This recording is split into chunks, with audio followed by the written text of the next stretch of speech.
So, hello, hello, hello! Kay Leo naman po tayo, no? Let's move to Leo. Alright, so first Leo, this reading is for your April. The whole April mo, no? Sa buwan ng iyong April. But before that, I would like to update you sa iyong astrology para sa iyong month of April. So, April 9, Mars enters Aries. Ito yung lakas ng loob mo ipaglaban ng mga prinsipyo mo, no? Ito yung energy, no? Dahil Mars is about war, it's about alam mo yon yung sugod. It's about power. Yan, ganyan talaga si Mars. Lalo pang pumasok sa bahay ni Aries. Aries is about action, no? So, be mindful lang doon, no? Medyo malakas ang energy mo na ito. So, balance. And April 15th, Venus enters Aries. Panahon para sa eksperimento ng iyong style ng pananamit. I know that Leo are very, alam mo nga, sabi ko nga, di ba, mabagay ang mga Leo sa mga model, no? Yung, kung nakita niyo na yung video ko about doon sa mga, parang review lang para kung ano yung mga career na pwede sa mga each sign. So, tignan niyo yan sa profile ko, tignan niyo, hanapin niyo yung videos. No, so, April 15, Venus enters Aries, no? Venus is about love. Lagi natin sinasabi yan. Sun, Moon, Rising, and Venus placement. Venus is about heart, love, passion, no? So, ito yung panahon para ipakita mo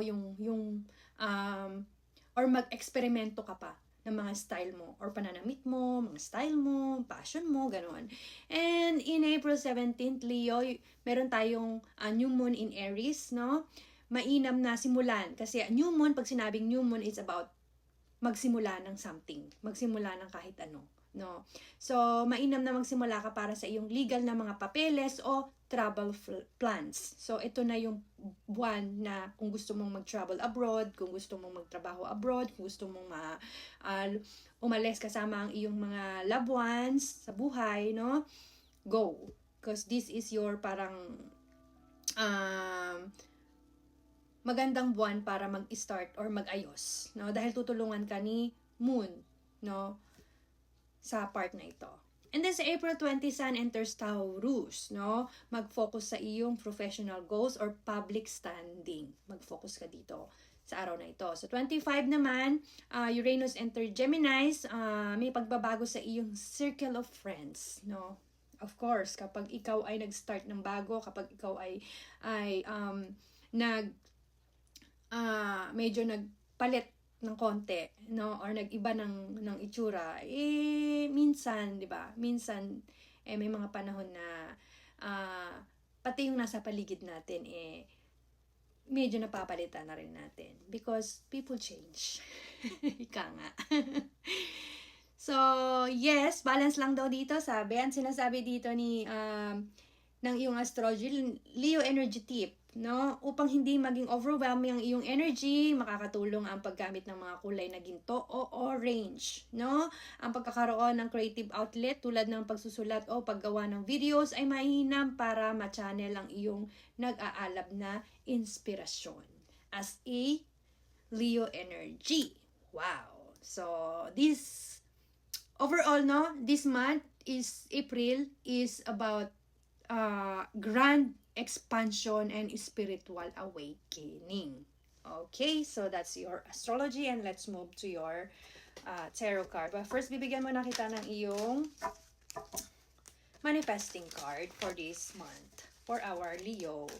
Leo, Leo, Leo, Leo, Leo, Leo are very confident, confident, confident.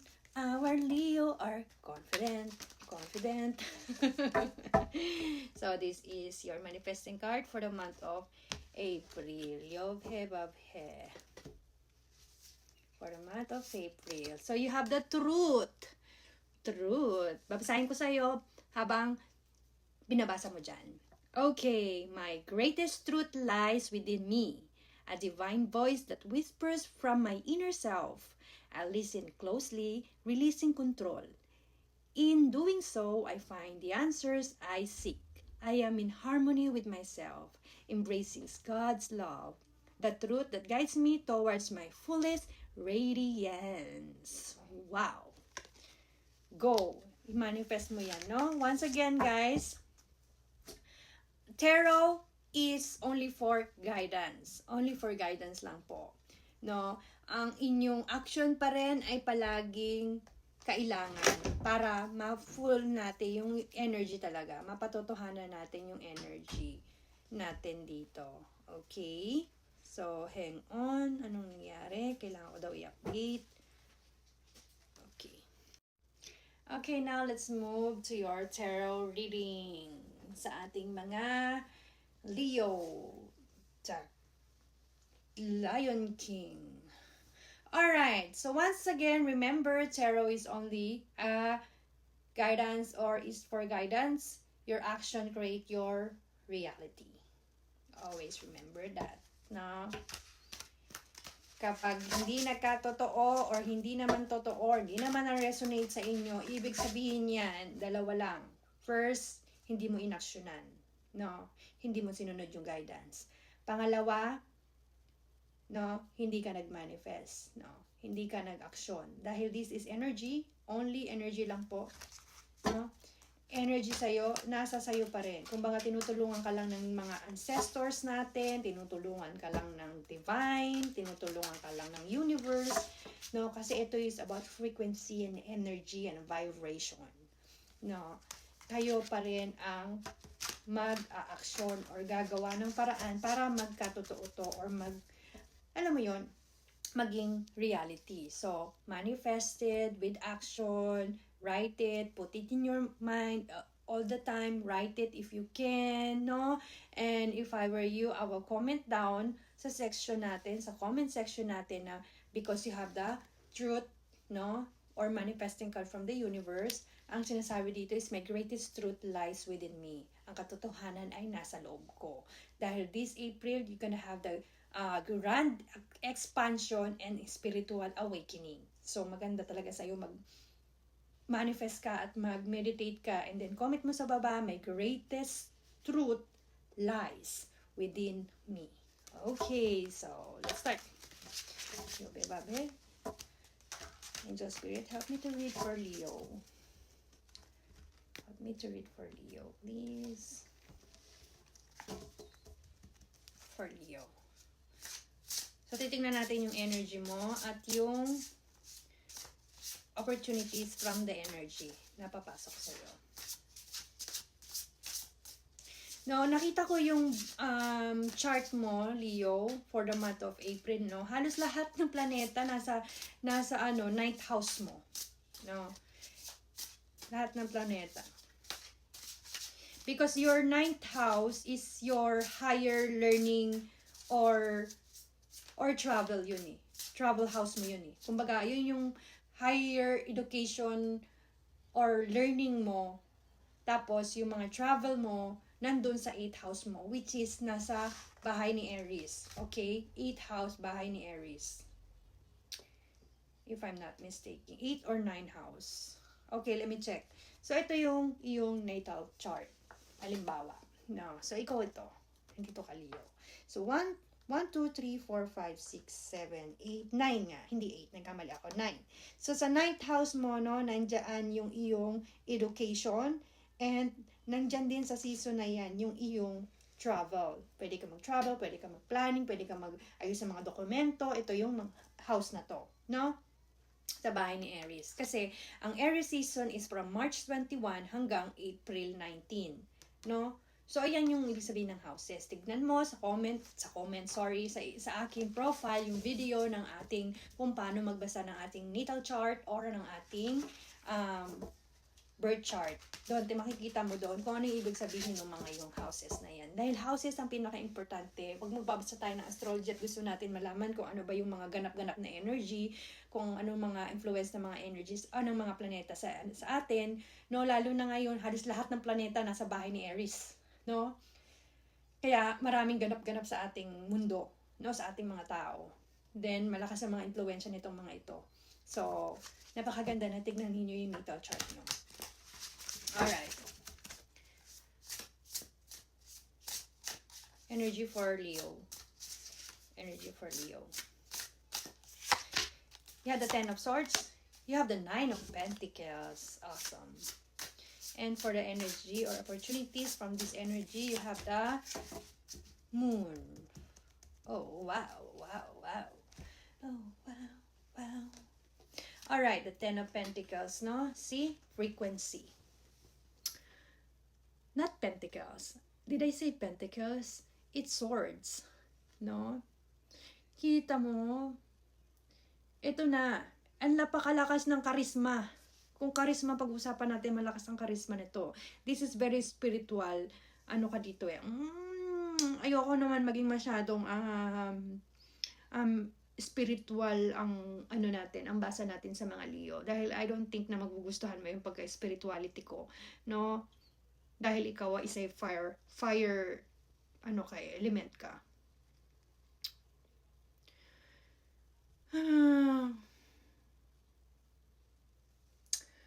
Dahil malakas ang iyong frequency, no? Kita mo yan, para kang nakatayo sa cross. Diba? But nakikita mo, may rainbow sa likod. No? Ayan yung frequency mo. It is time for you, no, ipakita ang iyong tunay na ikaw. Spiritual awakening nga eh. Paano ko ba i-explain sa'yo, Leo? Okay, let me give you example. Si Jesus Christ, yung pinako sa krus, di ba? After nun, nabuhay. So, parang ikaw, no? Spiritual awakening, ibig sabihin yan is from death to rebirth, no? Mamamatay mo na yung soul mo, tapos gigising ka ulit, no? We are talking about not sa totoong buhay na, ano ha, this is about spiritual awakening, no? Para kang si Jesus Christ. Diba? Mag-aala Jesus Christ ka. No? And then makikita mo ang katotohanan. Diba? Kaya sabi ko nga sa'yo, my greatest truth lies within me.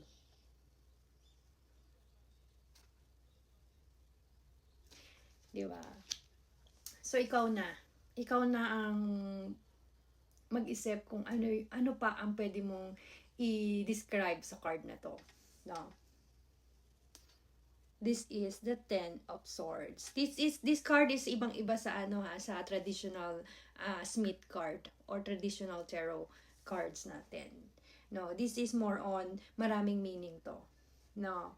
More on mas deep ang meaning niya. Which is ang Smith card naman kasi is okay din naman siya talaga. But itong ginagamit ko, which is yung the Star Tarot. Ikaw na. Pero bibigyan pa rin kita. Gusto mo i-clarify natin ulit mamaya. No? So this is your energy. No? Malakas ang frequency mo. Malakas ang aura mo. No? Ito na yung mga panahon para sa iyong public image. Ito na yung mga panahon para mag-isip ng mga trouble, anything sa love, sa career, sa iyong mga finance, no? This is the right time, or this is your green light to start over, or to start, because you have the Nine of Pentacles. See? Ayan o, andyan yung castle mo, ang daming star. Andyan ka na sa entrance eh. Oh. Diba? Pakakawalan mo na lang talaga yung mga passion mo. Pakakawalan mo na lang talaga para lumipad. Lumipad ka ng mataas. Yung mga goals mo, yung mga pangarap mo, lumipad ka, mag-travel ka. Simulan mo na, no? Dahil meron ka ritong animal spiritual guidance. No? Lion. Is it lion? Tiger? Tiger, black tiger. Diba? Kasi lion ka eh. Kala ko lion, tiger. Di mo siya pusa. Masyado siyang malaki for pusa, no? Then you have the moon sa iyong opportunities. This is yin-yang. Yin-yang, no? Like I said, spiritual awakening again, no? Is or having a spiritual awakening in life sa buhay natin. Ito talaga yung pinakamagandang regalo from the universe. Hindi material eh. Spiritual awakening is yung parang binibigyan ka ng clarity sa isip, clarity sa paniniwala sa buhay, bibigyan ka ng clarity para makita yung mga good sides, no? Para magmahal pa, para mawala yung mga galit mo, para magsimula ka, bibigyan ka pa ng mas malakas na mental state, bibigyan ka pa ng malakas na parang mas malinaw para alam mo, matutunan mo yung mga bago, no? Mga bago na maaring dumaan sa buhay mo. Yun yung pinakamagandang regalo from the universe. No, andyan na. Ito na ang gate. Ayan si Yin Yang. Makikita mo yung mga emotional mo dyan, no? Andyan kasi si si Scorpio. This Scorpio is about death and rebirth, no? Nakita mo? Ayun, no? Ayun yung bundok. May daan doon. Paakyat sa bundok. No? Ingatan mo lang na wag ka masyadong magpadala sa iyong sarili, no? Kasi kumbaga sa April kasi damang-dama mo yung mga parang lakas mo dahil sa bahay ni Aries, no? Aries is fire din. And then you are fire, Leo, no? So mas malakas yung power mo eh, maging lalupat na sa bahay ni Aries lahat ng planeta. Grabe yung energy talaga. So ingatan mo lang dito yung maging ma-overwhelm, no? Yung masyadong mag-apoy, imbaga, no? So dito is about learning and traveling abroad or traveling somewhere far na para sa trabaho, para mag-expand ka. This is your grand expansion, no? Alright, let me clarify the Nine of Pentacles. The Nine of Pentacles for our Leo. The Nine of Pentacles for our Leo. Yobe babe. Nine of Pentacles for our Leo.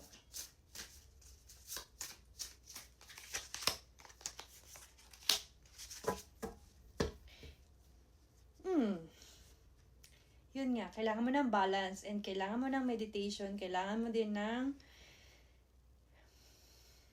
good choices, no? Because you have the Two of Swords, no? Nakatayo yung Two of Swords, meron ka ditong nakatali ang iyong mga mata. Ayan. Ibig sabihin yan, kahit di mo nakikita, no? Ang mga darating sa'yo, okay lang, no? Dahil handa kang harapin dahil nakatayo yung dalawang mong swords na. Don't dare, because I know I can do it. I'm a Leo. Ganyan mga confident na Leo natin, di ba? Ganyan. And then you have the Six of Cups. So once again, awakening is about thinking about your past, thinking about your childhood past, childhood memories, mga ganyan, no? Magkakaroon ka na parang healing dito, no? So, ang advice dito sa iyong Six of Pentacles is magkaroon ka ng kindness and giving energy pa rin kahit maraming mga challenges and opportunities na dumating sa iyo. Stay balanced, no? Andiyan yung mga childhood memories mo, ganito yung nangyari sa akin nung maliit ako. Huwag mo nang dalhin yun, okay? Iwanan mo na yun. Past is past. Ganun lang yun, no? Past is past. Lumipad ka. Dahil kinaklarify natin si Nine of Pentacles mo, lumipad ka ng mataas. Simulan mo na because you have the green light already. No, i-comment mo dyan sa baba, my greatest truth lies within me. Paniwalaan mo yung sarili mo. No, wala ka ibang papaniwalaan. Kahit yung mga past traumas mo, kahit ano pa yan, iwanan mo na at magsimula ka na ng bago. No, dahil may mga opportunities ka. Dahil ang regalo sa'yo ni God is the spiritual awakening. And congratulations. No, congratulations dahil masarap sa pakiramdam ang magising mula sa lulong sa kasinungalingan. Lalim ng words ko, no, Leo. 'Di ba? Because you are like a God. Oh, 'di ba? Kapako sa cruise 'yan. Ang lakas ng frequency niyan. Meron ka pang rainbow. So, claim it, no? Once again, i-comment mo sa baba, I claim it and my greatest truth lies within me. My greatest truth lies within me. And congratulations sa iyong grand expansion for starting April 2026. So, that's your reading, Leo, and see you in my next video.